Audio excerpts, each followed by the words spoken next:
Hello everybody, c'est votre Elmana Sala. Et l'émission est de Double Aspi. Comme toujours, on est d'autres Dalifor.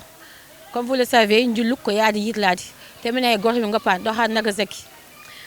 Raison pour laquelle on a des invités guinéens. C'est un groupe bien sûr. Ils sont créatifs et dynamiques, machallah. Sans plus tarder, on va les présenter. Salam, mon frère, ça va? Jama on haray kono yirɗo non nanirɗon noon haray no jonnidira juuɗe fino yaare yeeso haray meɗen ɗo e Dalifort meɗen wadde fayal layta jama on haray habbe projet yiɗi no ko laawol hande ɗen tintirde andon ko ndu woni nder to mbayɗon andi ko fe men jogiti yesaya everybody LD 224 nafi so umpa ok caggal no Elia wal présenté en gaccan Jofa wal présenté en kame wuri o jama o yimɓe ɓe toujours har ko nandirɗo no Jofa Dombele pay ko monku harme wi mum big respect meɗen ɗo fipiji kesiɗi rek ok min mbi on bienvenue dans l'émission Double Aspi caggal ɗum noon en garani parti men mi woni hol yon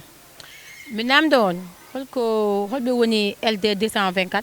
e holno inniri hokko woni signification LD 224 LD 224 ko pay koye ɗiɗo hawtu koye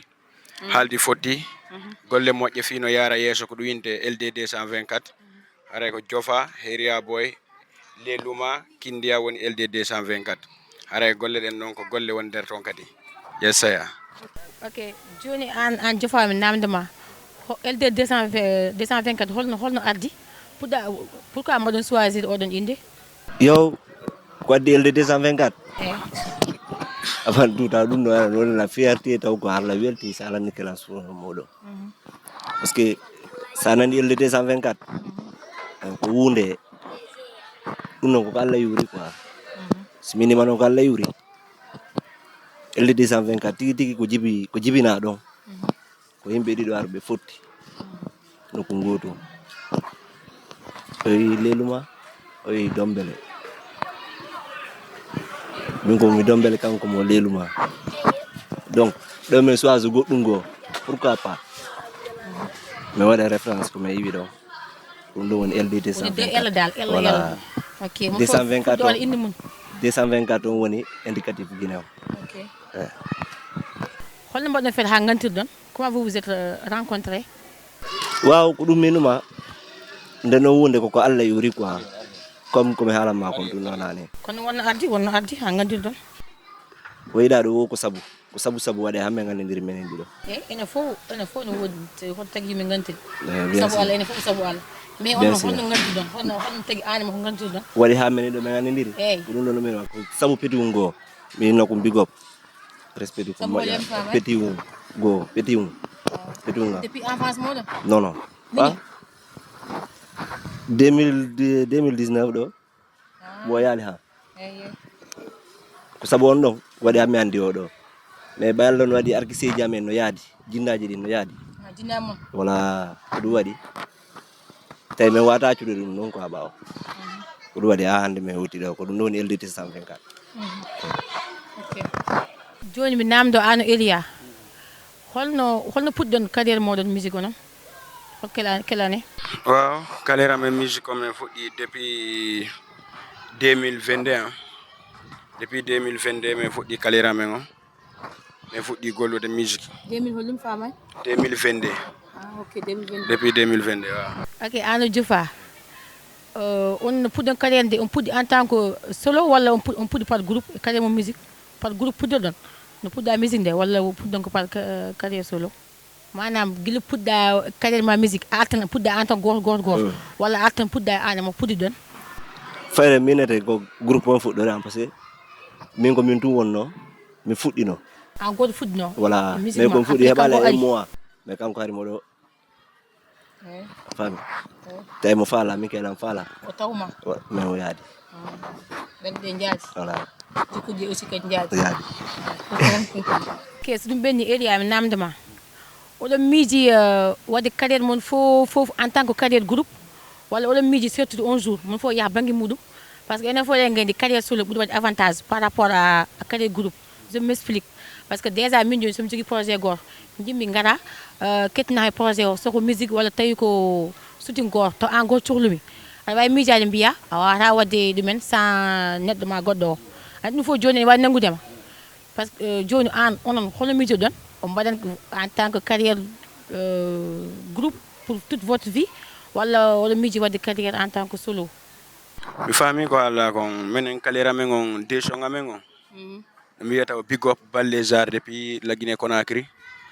haray kalira men on comme Balléjar me fala de on Balléjar comme Balléjar Guinée Conakry Balléjar groupe artiste groupe artiste Balléjar King Salamon je connais King Salamon to Guinée oui ala manki andude ala ko même groupe ben non woni don non minen kadi kalira men on ça va mais ndoli do ko ha au fond waaw ko groupe men fala wonde ha nyande men inna be ngacciti musique men tuubi men naati kadi wala e juula janga on tun hara wala salli quoi ok Elia so faami kala hojo onon joni moton kala mon à vie may onon wa Balléjar be ngoni référence modon ha tagi mbiɗa non oui do wayde goddo référence amen comme Balléjar quoi parce que men ni do musique amen men décidi ko en vie inchallah ko dum men décidi kadi yeah ndiya wadi solo quoi ko à vie actuellement on jogi projet on yaltini des sons wala goddum ouais mais yaltini sonji hewdi yeah mais de marquer projet ji sonji doadi yaltude yeah mais no ko lawol inchallah projet mon nene en cours oui no en cours nini parce que mais woni projet mo yaltini même pas 2 mois ou 3 mois yeah mais le projet ko kadi inchallah wali wala golle dolle hebike sabu mojo hebike be yakade piiji kesi piiji labadi kad no ka lawol inchallah wala newon e wona projet sax mo kalda wodi no mo gol mo jim récemment on clip classe drill wala mbay ambiem anti bodo wala mbay altani min he wala classe ko onon ko mobbe réplique wala kon dum dimbi kon albi direct moddo attaquer Navere, Mario Navere, Kondo India me Navere. Mine yogi di sa cartouche, sai sa figure ko bande tous. Kongo wala ta wata fus, flow di mala di wai na fus. Eka yo makina, kondu we makuda, wolu ko fatura. Henti me natema, kondu we wechura. Me hoti yo makina, kondu we makuda, me hoti me natema. Kai kongotung, amirado kai kongotung. Koi kungotung, amiraido koi kungotung. Yo, class drill. No dong. Me chuka ke goto. No dando le ku ka uchuru ati wo dong kanyunji. Onon dal mbedi haare mon tan ko kanyunji. Eturu ati wo kanyunji. E goto kono jeedo non andi ko kanyunji. Me hal dal men ko do jeede. Weddi be haare mon dal. Wala. Tumbe no ku fon yamo. Exactly. Kon non. Yeah. Ok, mais on mbay atndem hen seeda e classé parti seeda on tohos tan Parti mo falla. parti mo gada fo moji yo hebe hen seeda Ko podde payle de mi watta suppu say sa bebi nay ko ya suppu min mi nyamata sina suppu wota lando lan say mi suttu payle no jodi no kala salang min siminati mi hollay talang say mi fokkiti be jokki talang harbi be inna lang o kan talang do jaaja mas mi soppata mas mi taccata mas mi taccata fuck ay yo Elia namduma on badi signé dans un label de production si oui et holan label non ni taw me signale maison de production wala label mais no ka lawol kadi parce que musique no landi woni no landi moyen mais no ka lawol no arde inchallah so mbalam kadi mbay yal ben godde kadi bayan ngala an ko mbada signé ay go jaa on je koy man ni taw ko menen jeey horam on je koy mom bay ni ko signé wadan padi so neddo adivine wadan produit wadan padi meden pari dum non ni c'est sûr gonga kan non ko sérieux jo kadi harana yo ino ni sir kadi wala wadi wala newun amin vous êtes prêt mentalement non ko men prêt fi dum don hande mentalement hayso wi yo njaado ha nagasaki do ha sin on jahan so landi ke men hara ko album landi men nder 3 mois men way golde album o fop o para chaque année so wi on hakke 3-4 album wala mbay dum men way wadde dum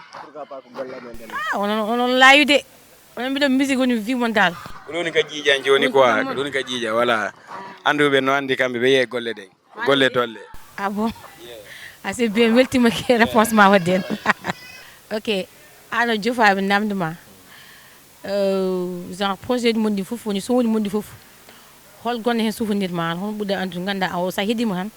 a weltoto no feewi walla a heɓat hen tristesse walla soɓe ganda soma préféré parmi tous vos projets a gonne soma préféré ɗon si min nima ko ɗo woni préféré an o ara par ce que ɗin notionji fof ko pay ko yamen no donc somi siɓi ko kundami acci ɗiɗa monoto e yahure mum donc a faami ɗino fof ko minen golli ɗi fof majji ɗi welana oɗon golli mais woodi somo ganduɗa en welma ma wele so ganduɗa o sa heeɗi mom tan voilà a yahan to woɗɗi ma nawe ɗo ha Guinée taw ko Sénégal gonɗa on somi yaari ɗo min wullino guiɗo mum o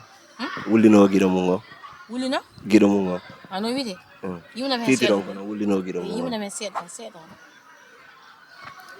ko himɓe boy mi selide mi jokkuma hami ƴetti ɓernde yande mi jonnuma simi anduno ko ni dey mi hiɗata no mi fotinayno hoore yam mi tampata no dammino to mi woɗɗi mi ɓadi haysi ko paari mi waɗay masi halu falema wele nani ɓayi ko wiyanɗo ko ammi suuɓi gigol giɗode ko ɓernde daki selugo maɓe yo welafi ɓayi simi nawni kaleki yanki aleki yanki ɓellere gigol no nangilan simi yiyal maɓe yo mi wullay mi tallo ɓay ko matumi ma giɗo ɓernde hakkilo yeehi so woni mondi genre inspiration mon hono aldite moɗon ko ano jotto par exemple joɗɗa e jardin ni goto tan keeɓa inspiration goto tan gaɗa mbiya e boy woodi ko ari hakkillam de binden walla ko way noon walla tawi wonata ko inspiration par groupe hayni wodi groupe wodi groupe wodi individuel o mbaɗa individuellement walla mbatton ko par ɗum ɗo par groupe yo ko yewtuɗa ɗon ko mi répondre ma noon quoi avant au début hari ko min ɓurda windude son ko en groupe men ɗo min jooto min tega bit min hirora e nder ɗon inspiration gara min inspiration welɗo min gara tawa son on landi gollede min golla on ɗon min gayna mais actuellement hande ko min hewti ɗo tawata min ɓooyi e game on seeɗa andi kala ko ɓooyiɗa maîtrise hande mo beya min jooto wawa heɓude idée um hara si min jooɗi ko min tegui son bitto fi gollugol maɗugol mo son tawa mo beya min no golli seeɗa mari ko ɗum ɗon min bolidirta mi wawa golle son o à quel moment ɓurton wawde windude son jamma ñalawma suba kihiɗi e hol ko bimbi walla ko jamma waaw minen inspiration mi wawata wiide ko à partir de 3 heures 3 heures du matin à partir de 3 heures mi fuɗɗo inspiration noon yo par ce que andi golle en so daydi gonga ɓe yawaka ka deƴƴi ɗo wata gollude voilà partir de 3 heures mi wawata golde ɗon heure moƴƴon 3 heures matin min départ à 3 heures ta ɗon ha ko min hunno e wo mbiɗa wawi wonde ɗon ha 5 heures 6 heures yagan ham mais noon somi woni ɗon seeɗa haren woni buy par ce que on tan ɗon haare ko tan golle ko yalti o ko no laaɓi yeah voilà souvenir ganda yejjita a wawi ɗum yejjidde ala question ngaji ko dimi concerne kale ayi woni onon kam mo souvenir moƴƴay o souvenir eɗi yaye wiya jaabu de wiya jaabu job do manda ma nangu inde de wiya jaabu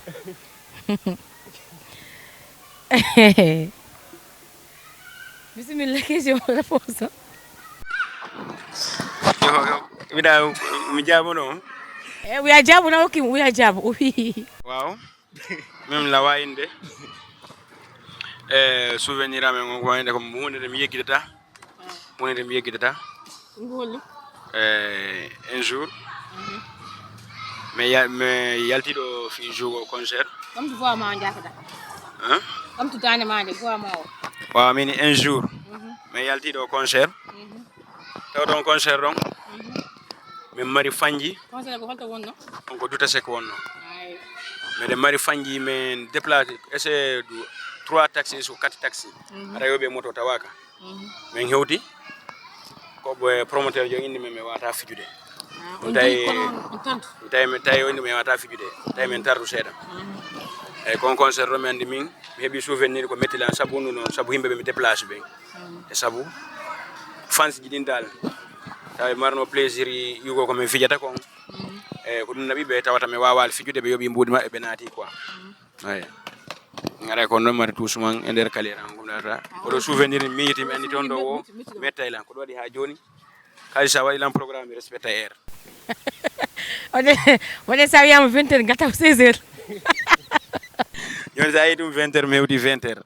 yeah a yahan duwen avant heure ɗiɗi avant concert o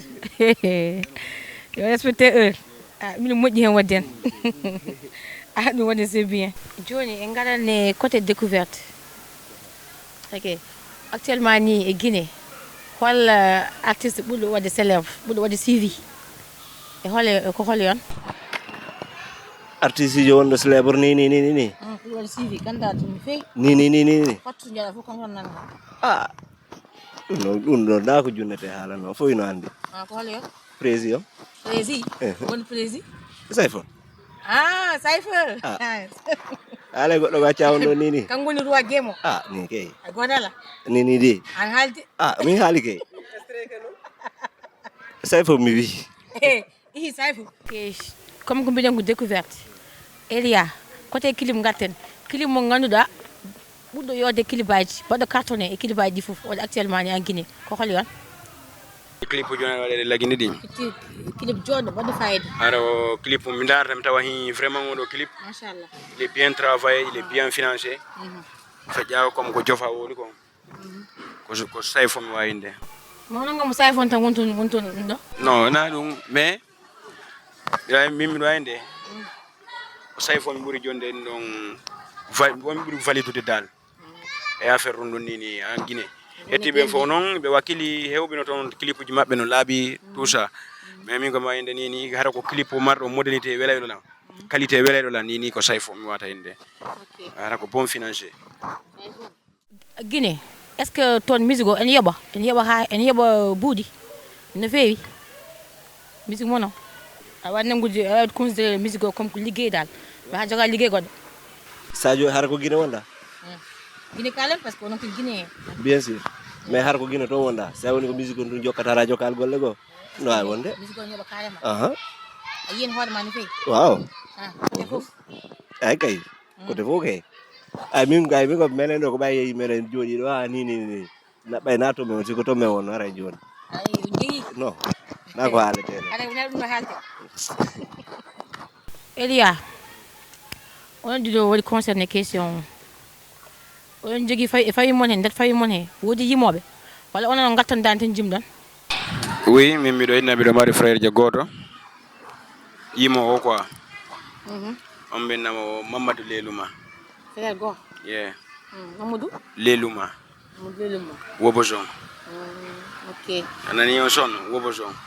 banki andu ay min Guinée kettom te ke heeɗa tan ko sayfon to ɓuuri wawi heeɗade ok kanko ha ɗum andu toon tan ok pourtant gonɗon e Habib Fota ko sa no yaltini clip même pas une semaine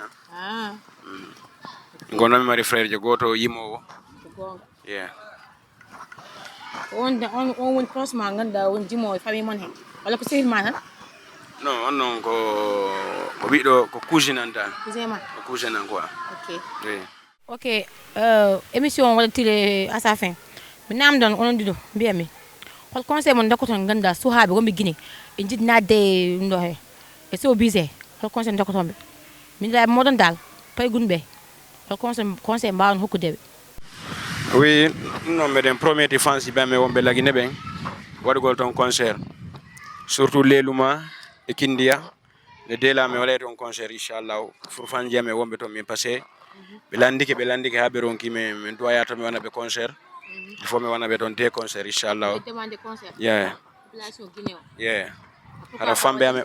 ɓe wonɓe toon ɓen quoi hoko poɗɗon yaade wadde waaw andi men hannima nini meɗen e projet tawta comme genre EP me one wadde nini quoi inchallah so ɗum noon paari joni après min darno mi yara inchallah woɗɗa ha monko ɓatike joni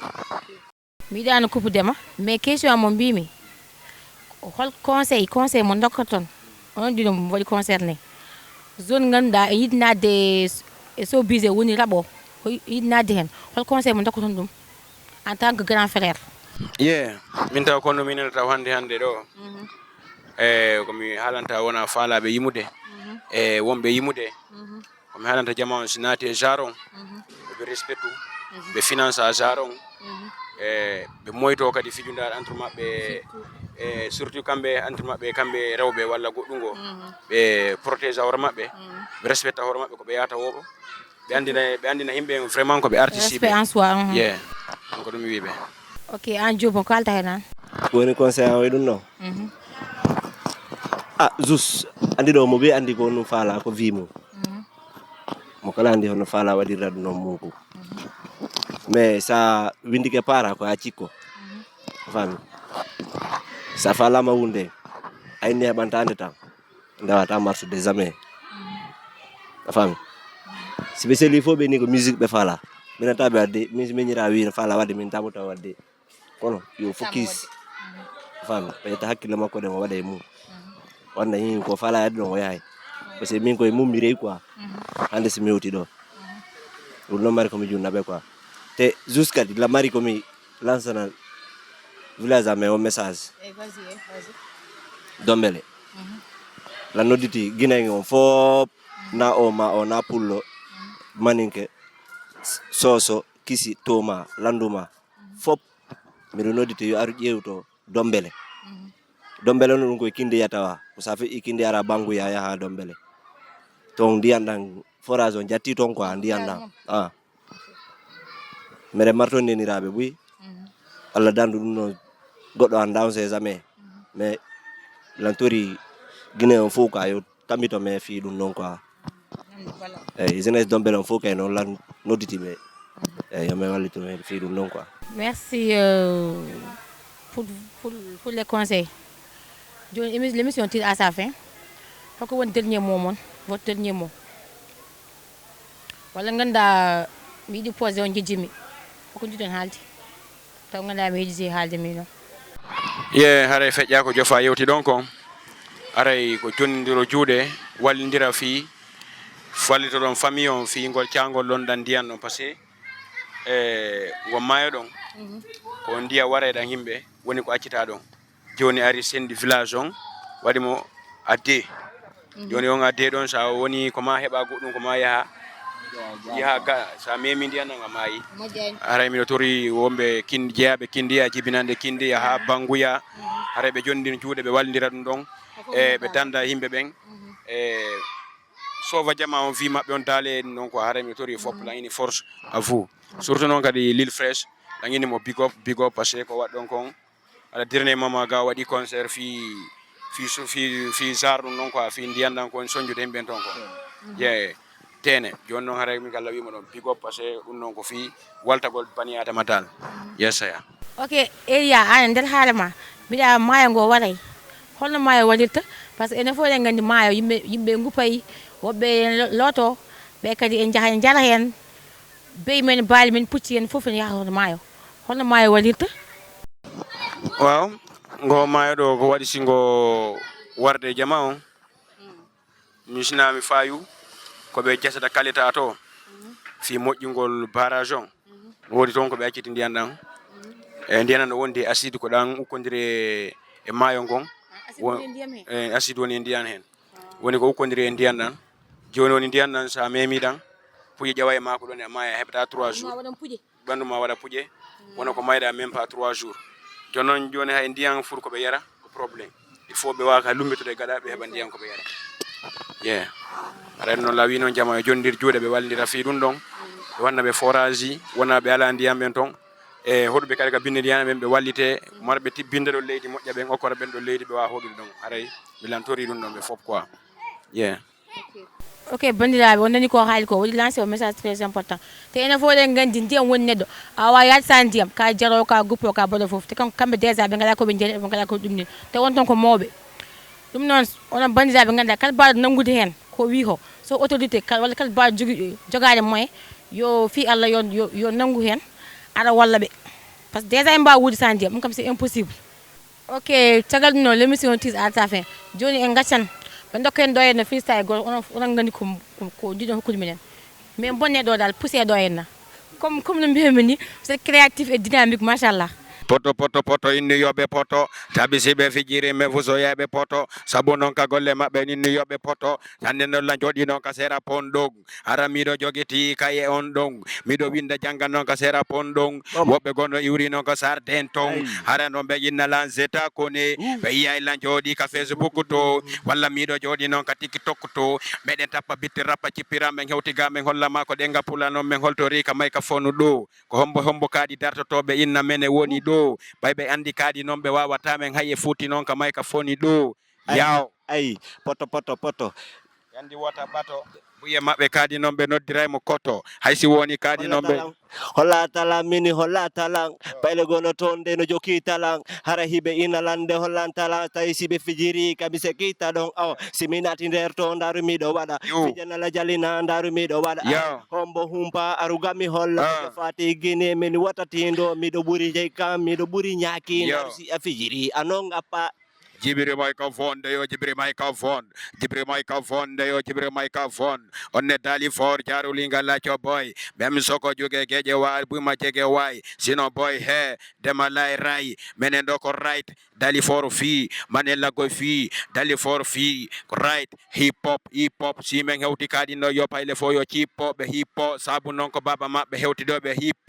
hop Yow. Microphone check, that's my name, Prezi. Homi apari mido jogi sasiri. MC Sonsoli fop ndaru de mi bebini. Rapu on commission wana competition. Buino jeti microphone wadi bobo mission. Kota yesim toti ko ndar de mi yara. Be to mi ugino mi yara le mental. Busi e mabbe no ndaru no be fama. Yow. Ok, merci Ndiaram ko welta tane wodon invité do e Juldable Aspi. Ndiaram mbiyo ni ngone jam.